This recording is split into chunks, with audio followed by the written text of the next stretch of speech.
Hingin ba ang kinang? Hingin ba? Piso to. Unti ng tao mo, piso. Price piso? Unti naman apa. Debit na debit pala ito sa baon. Piso lang. Piso lang baon mo.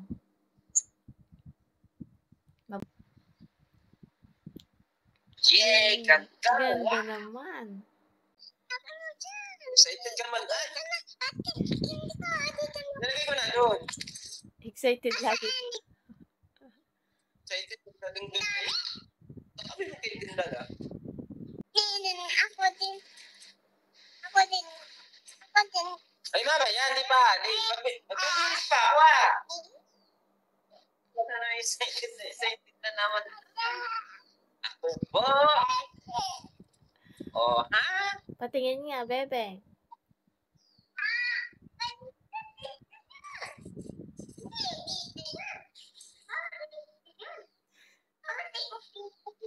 Hindi mo kita, balik na hindi mo kita nakakita.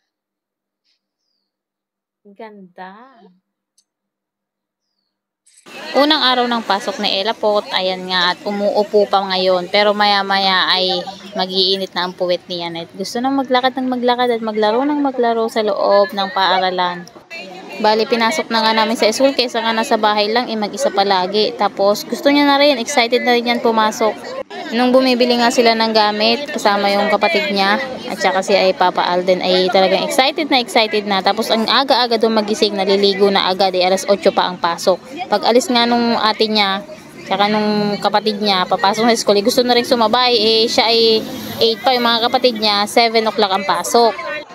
Sana nga tuloy-tuloy na masipag pumasok. Pag nasa school na, ayan, puro laro lang din naman sila. Bali, isang oras pa lang yan, parang playroom pa lang siya. Hindi pa naman talaga yung nag-aaral, kumbaga katulad ng kinder. Kasi saling pusa pa lang yan sa Ella. Kasi 3 years old pa lang naman siya. Dito lang pala to sa barangay namin, so hindi naman magbabayad. Meron naman ditong binabayaran monthly na 2,000, private naman siya.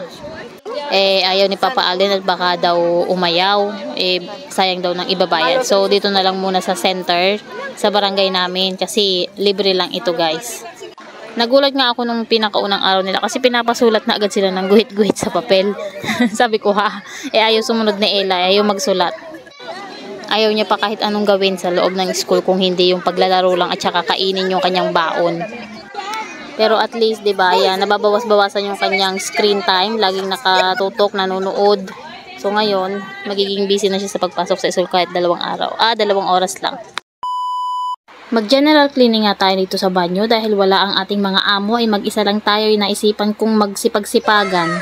By the way, si Joanne nga pala isang domestic helper dito sa Hong Kong. Sino yung mga ganito yung mga banyo? Yung salamin lahat, halos yung mga talsik-talsik ba ng tubig ay ang hirap alisin. Napa-face mask nga ako at grabe talaga yung amoy nitong ginagamit ko na Mr. Muscle na kulay orange, baka gumagamit din kayo. Minsan ko nga lang tumalinis talaga yung mga pader-pader ba pati mga salamin dahil nga ang time ko ay napaka-limited lang sa umaga. Ayun, may pa-sexy dance pa! Ito nga din parang mga laruan niya sa pagliligo ng aking alaga ay nilinisan ko rin at binabad ko sa Clorox tapos ay binilad ko sa araw. Minsan ko nga lang din tumapaliguan bowl na to dahil punas-punas nga lang ako sa umaga dahil meron lang akong 15 minutes para linisin ang banyo so hindi kaya kong tutubigin ko lagi. At ayaw din naman kasi nila na basa talaga ang toilet. So ayan, talagang general cleaning tayo ngayon. Pero hindi naman siya madumi, guys. Araw-araw ko din naman kasing pinupunasan. Hindi ko talaga kere yung amoy niya kaya mag-face mask na lang kayo palagi kapag maglilinis din kayo ng banyo dahil masama din sa mga baga natin yung mga amoy ng mga panglinis dito sa Hong Kong. Aba, parang mabibigyan tayo ng bonus nito, ang sipag-sipag Dito nga sa Hong Kong ay malimit lamang yung malalaki ang CR at saka yung may bidet. So ayan, sabi nila gamitin ko daw yung shower. Ang layo-layo niyan, guys, hindi aabot sa aking puwet na panghugas. Kaya talagang hindi ko magamit yan. After ko nga maglinis ng bahay, mag-general cleaning, pati mga bintana, at naisalang ko na rin yung mga labahin, ay diretso nga ako sa pamamalengke. Bali, hapon na ito, guys. 1 o'clock na ng hapon, kaya talagang tirik na tirik yung araw. Ang init, grabe. Kapag nabibili ako ng pork, ay nakasulat sa Chinese at ipapakita ko na lang sa kanila. Tapos yun, ibibigay na nila sa akin yung aking mga binibili. Ito nga kadalasan yung binibili nga namin ay pork ribs, tapos giniling na baboy. Worth $100 or $70.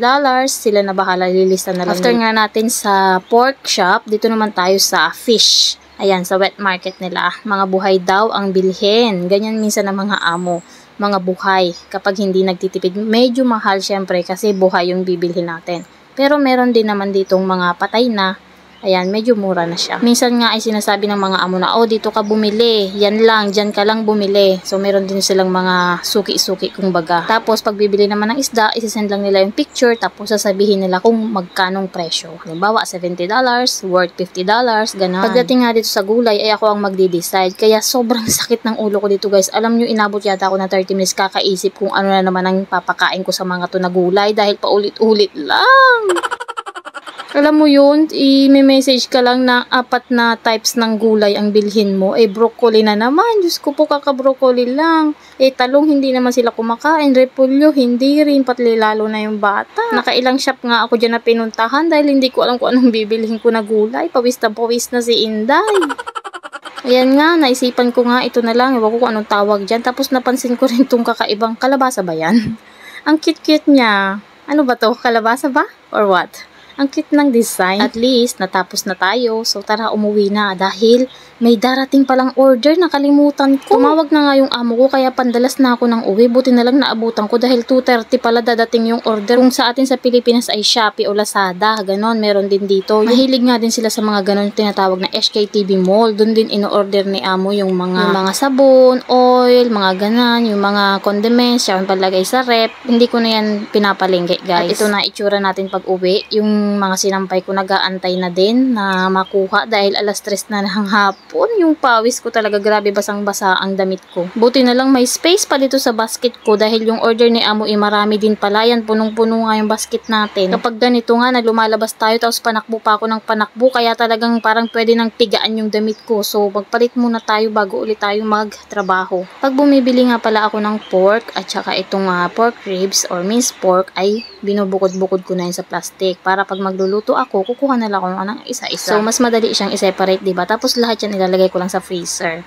After nga yan, ay magplansya naman tayo ng mga nilabhan ko kaninang umaga. Sa sobrang init ba naman kahit 2 oras lang yata sa labas talagang tuyong-tuyo na. Para bang na-deep fry sa oil, talagang crunchy na crunchy yung mga damit. After nga yan, ay kinuha ko na rin yung mga kurtinang nilabhan ko. Lahat nga ng kurtina ay pinalaban sa akin ngayon. Syempre, dapat ay may gagawin dahil wala sila. Sobrang mabango din naman talaga pala pagka nalilinis ang mga kurtina. Pagkatapos nga ng lahat, 5:00 na ng hapon, magpe-prepare na ako ng aming dinner. Isda nga yung binili natin kanina, tsaka minced pork ilalagay dyan sa beans. 2 putahe lang. Dito na nagtatapos. Thank you! God bless! Bye-bye!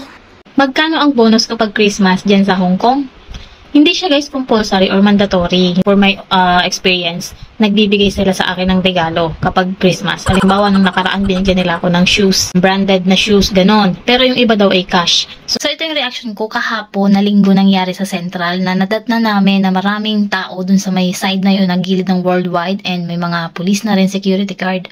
And syempre, chismosa ako, so lumapit tayo doon. So ito yung napansin ko, no, na ito lang ay base sa aking nakita.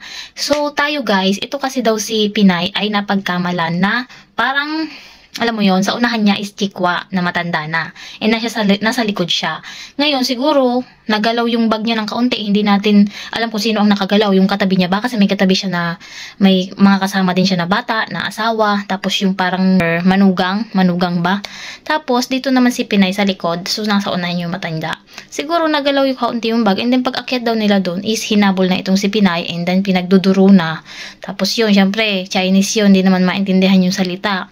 So, syempre, ito namang si Pinay nagsagot din siya kasi hindi niya alam kung anong nangyayari siguro kasi wala naman talaga siyang ginawa. So, ayun, nagtawag na sila ng security guard and then may mga pulis-pulis na. Tapos, hindi pa rin tumitigil magsasalita itong si Chikwa. Kasi nga, siguro feeling niya na nakawan siya or what. Sa dami pa naman kasi ng tao dyan, siguro first time niya makapunta ng Central, dumaan. Sa dami ng tao dyan, talagang magkakasikuhan, magkakatamaan kayo. Minsan yung, alam mo yun, lalo na sa escalator. Doon nangyari sa escalator, guys. And sabi ko na lang doon sa video, nakita nyo naman, sabi ko, calm down, calm down.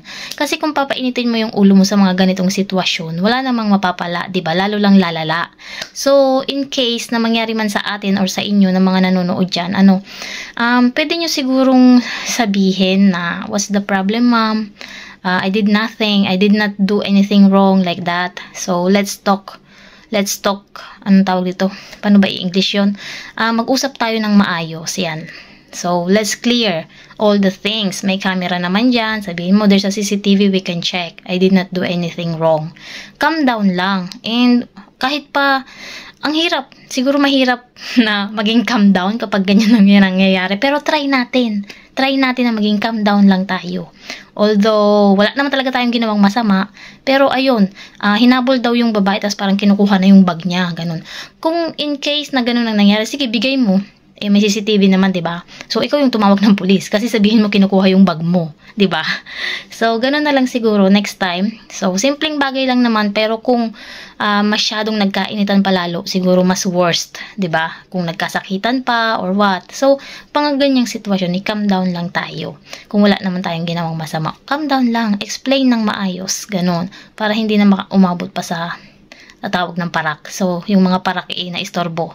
Tapos ito namang si ating kababayan hindi na pinag-explain nitong ni Parak, wag na daw mag-explain. So ang kinausap lang nila is yung Chekwa, and okay na rin, naghiwa-hiwala na, go, parang pinaalis na lahat, okay na daw. So ayun, so sa mga ganyang scenario siguro hindi talaga may iwasan kasi magkasikuhan pag maraming tao, 'di ba? So i-secure mo na lang yung gamit mo, and maganda pag may CCTV talaga kasi yun yung magiging kakampi mo in anything na may mangyari. So, ayun yung maganda dito sa Hong Kong. May mga camera. And yung mga batas talaga, ay yung mga police talaga dito, walang pinapanigan, kumbaga. So, parang pinagalitan pa nga yung Chekwa kasi wala naman daw nawala sa kanya. Parang ganun yung pagkakaintindi namin na parang wala naman nawala sa kanya kung ano-anong pagbibintang sobra naman. So, ayan, baka first time niya lang nasiksikan yung mga tao, wag na siyang dadaan dun ulit. So, ayun lang. Don't forget to like and share. And kay kababayan natin, calm down lang ate. Okay lang yan. Mag-explain ng maayos in a nice way. Ayan, respeto pa rin kasi matanda yan kahit dinuduro-duro ka na. Ayan, yun lang. Peace!